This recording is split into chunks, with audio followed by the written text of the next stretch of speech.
A little late is better than not at all. An Albuquerque Marine killed by friendly fire in Vietnam has finally received the recognition he deserves.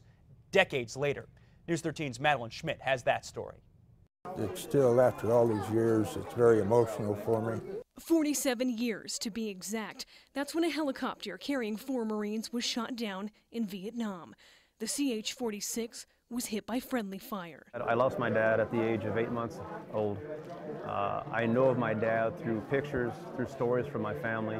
Gary Lerman is the son of one of those Marines, Corporal Conrad Lerman, who was the gunner on the helicopter that tragic day. Killed alongside him, Sergeant Raymond Templeton and First Lieutenant Glenn Zamorsky. Only co-pilot First Lieutenant Dan Jones survived. Now that day, Conrad wasn't scheduled on the helicopter, and he volunteered to go on that trip. Today, nearly 5 decades later, Jones and Lerman's son have closure as the gunner finally received the Purple Heart.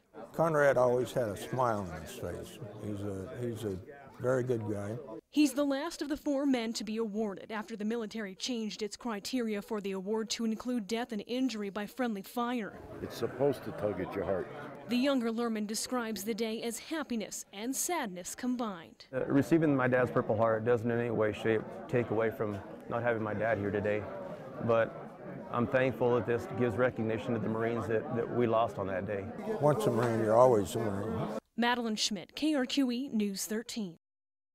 That law to award the Purple Heart to service members killed and hurt by friendly fire went into effect in 1993, but it took until last year for the military to award these 4 Marines.